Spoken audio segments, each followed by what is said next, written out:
Turma do propósito, e aí, meu irmão, tudo bem? Espero que sim. Um capítulo da Bíblia por dia, orar todos os dias e tentar mudar são os objetivos do nosso grupo Propósito. Falando em orar, irmãos, daqui a pouquinho, às 3 horas da manhã deste domingo, nós começamos uma reunião de oração que durará 25 dias. Nos próximos 25 dias eu vou estar orando e jejuando. Lógico, irmãos, que eu não vou ficar 25 dias jejuando, tá? E quem me dera me parecer com o meu Senhor Jesus, mas eu reconheço a minha limitação, então eu vou estar fazendo uma refeição apenas por dia. No final do dia, eu vou fazer uma refeição simples e começar o processo todo de novo. Você pode perguntar assim, por que isso, pastor? Qual é o objetivo? Eu quero afirmar que o jejum não é uma greve de fome para com Deus, tá?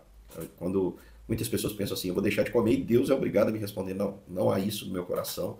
O jejum, para mim, ele é a prática, a materialização daquilo que é a oração. A oração, irmãos, é a nossa declaração de impotência diante de um Deus onipotente. E o jejum, ele é exatamente a expressão disso. Porque o alimento que nós consumimos é o que nos dá energia, nós sabemos disso. Mas existem causas, existem situações em que nós precisamos nos humilhar diante do Senhor. Não é a força humana, a força do homem nada faz. Nós dependemos totalmente do Senhor. E é muito importante para mim, para minha família, nesse momento, nos colocarmos assim diante do Senhor, em total dependência pela vida da minha filha, Lorena. E eu quero aproveitar essa oportunidade e colocar também diante do Senhor a sua situação, meu irmão. Vamos clamar juntos. Você clama por mim, como tem feito. Eu quero orar por você. Mande aí o seu pedido de oração, então, para o pastor Luciano. Vamos orar pelo seu filho, pela sua filha, por aquilo que você pedir. Tem gente pedindo pela saúde dos filhos, tem gente pedindo pela vida espiritual dos filhos.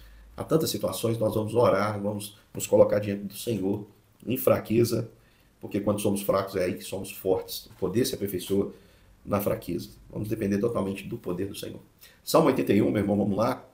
Salmo maravilhoso. Existe uma bela canção composta, baseada nesse salmo. Se eu não me engano, é do compositor e cantor Nani Azevedo. Gosto muito dessa canção. E é uma canção onde Deus ele diz, olha, quem dera se o meu povo me ouvisse. E é um salmo de Asaf. Ele começa dizendo para louvar a Deus. Estou usando aqui a Bíblia linguagem, perdão, a Bíblia revista e atualizada, ele diz, cantai júbilo a Deus, força nossa, celebrai o Deus de Jacó. Ele está dizendo aqui que Deus é a nossa força, Deus é o nosso protetor. Deus é a força de Jacó. Lembre-se que toda vez que a Bíblia menciona Jacó e não Israel, está relembrando aquele lado frágil de Jacó, reconhecendo a sua natureza pecaminosa.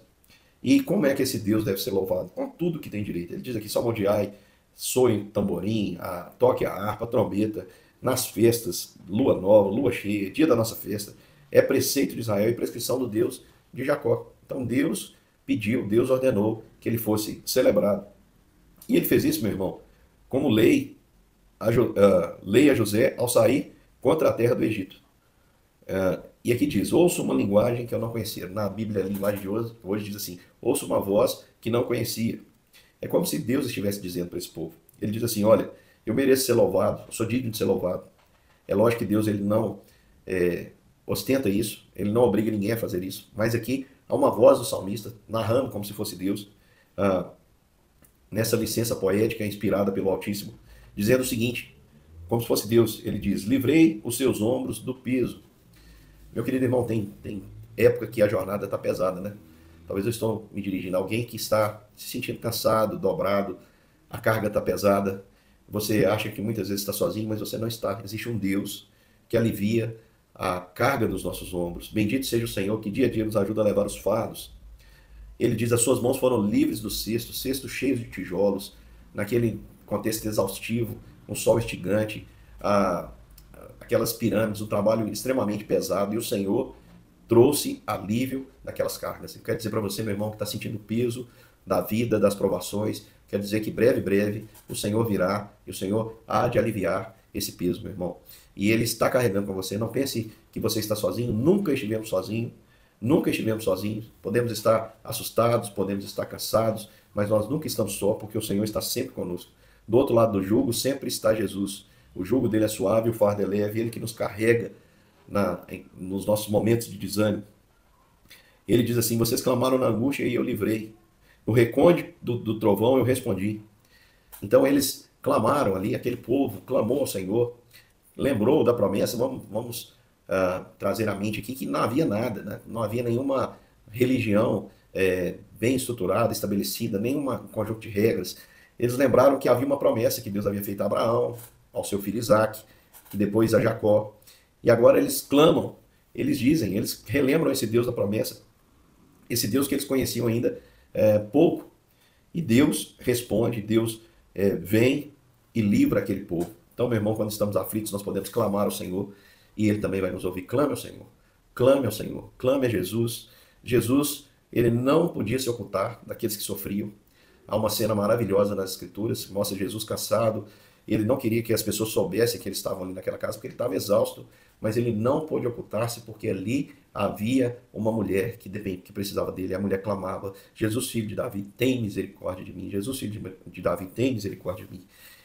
E Jesus sai então daquela casa e atende aquela mulher e faz ali um milagre que ela precisava. O Senhor é assim também, meu irmão. Ele ouve o nosso clamor. E ele diz: olha, quem dera, meu povo, se vocês ouvissem a minha voz. Quem dera. Porque o versículo 8, ele diz: olha, apesar de eu ter experimentado vocês nas águas de Meribá e vocês foram de coração duro, vocês não fizeram caso de tudo que eu fiz por vocês, eu não guardei ódio, eu não exterminei vocês. Pelo contrário, ele diz: ouve, povo meu, quero exortar-te. Ó Israel, se me escutasses. Na linguagem de hoje aparece: ó Israel, se ouvisse a minha voz, se vocês dessem ouvidos àquilo que eu digo para vocês, e vocês tomassem uma decisão, não servissem mais a deuses estrangeiros, nunca mais sirvam. Se o texto está dizendo que nunca mais sirvam, é porque eles serviram. E olha como Deus é misericordioso, meu irmão. Pensa como Deus é misericordioso. Ele nunca falhou conosco, e nós temos dificuldade de confiar no Senhor. Imagina se o Senhor, um dia sequer, ele nos trocasse e nos deixasse de lado e atendesse outro povo. Nós nunca mais confiaríamos nele. Mas nós fazemos isso ao Senhor, nós deixamos o Senhor, confiamos em outros deuses, mas o Senhor é rico em perdão, nos perdoa, e ele diz: olha, não tenham mais deuses diante de vocês, eu sou o Senhor, teu Deus, que te tirei da terra do Egito. Abra a boca e eu vou alimentar vocês. Simplesmente abra a boca, vocês não precisam de nada, eu vou alimentar vocês. Mas, versículo 15, o meu povo não me quis escutar, Israel não me atendeu. E versículo 12 diz: assim deixei-o andar na teimosia do seu coração. Sigam seus próprios conselhos. A pior coisa que Deus pode fazer com o homem é entregá-lo a si mesmo. Quando Deus faz isso com o homem, meu irmão, o homem se destrói e vai de mal a pior. É carro sem freio, ladeira abaixo. A pior coisa que pode acontecer é Deus entregar um homem a si mesmo. As nações que Deus entregou a si mesmo, elas se destruíram, se dissolveram, de tal maneira que elas encheram a taça da ira de Deus e foram de todo exterminadas. A pior coisa que Deus pode fazer é entregar um homem ao seu próprio coração duro. E é por isso que, mais uma vez, o salmista fala como se fosse o Senhor e diz: se meu povo me escutasse, e Israel andasse nos meus caminhos, os inimigos eu abateria, os adversários eu deitaria a mão contra eles, os que aborrecem o Senhor se dobrariam, e o castigo deles não teria fim. No entanto, eu sustentaria o meu povo com o trigo mais fino e com o mel que escorre da rocha. Meu irmão, o Senhor Deus nos diz, em Isaías, o profeta Isaías traz que se nós ouvirmos o Senhor, se nós arrazoarmos com o Senhor, se confessarmos os nossos pecados, nos arrependermos, ainda que o nosso pecado seja como a escarlata, eles se tornarão brancos como a neve, como a lã. Se nós ouvirmos o Senhor, nós vamos comer o melhor dessa terra. Mas se nós não o ouvirmos, se endurecermos o nosso coração, seremos devorados à espada, porque a boca do Senhor disse. Então, meu irmão, só existe um caminho para nós, que é um caminho para sermos bem-sucedidos, é o caminho da obediência. Eu não sei, meu irmão, como está a sua vida. Eu sei que você tem razão para adorar o Senhor com tudo que você puder, com todo o seu ser, com todos os instrumentos, com tudo aquilo que você puder oferecer ao Senhor. O Senhor é digno. O Senhor já fez grandes coisas na sua vida. Mas pode ser que em algum momento Ele te provou. E ao invés de encontrar em você gratidão, encontrou em você um coração duro. Se você é povo do Senhor, o Senhor deseja, Ele diz: se você ouvisse a minha voz, abra a boca e eu vou te dar.